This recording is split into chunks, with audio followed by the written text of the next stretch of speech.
സംസ്ഥാനത്തെ HIV ബാധിതരോടും സർക്കാരിന്റെ അവഗണന. 10,500ഓളം രോഗികൾക്ക് നൽകാനുള്ളത് 13 മാസത്തെ കുടിശ്ശിക.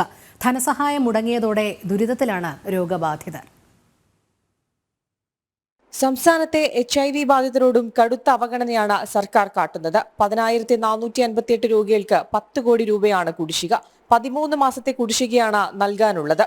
2023 നവംബർ മുതൽ പണം ലഭിക്കാത്തതിനാൽ കടുത്ത ദുരിതം പേറുകയാണ് രോഗികൾ. HIV ബാധിതർക്ക് സാമ്പത്തിക സഹായം ലക്ഷ്യമിട്ട് 2012-ലാണ് പദ്ധതി ആരംഭിച്ചത്. തുടക്കത്തിൽ 420 രൂപയായിരുന്ന സഹായം 1000 രൂപയാക്കി ഉയർത്തി.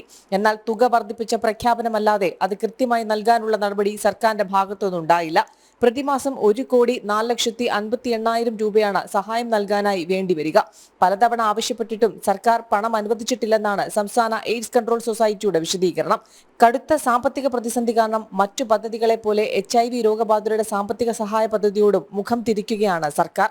ജനം, തിരുവനന്തപുരം.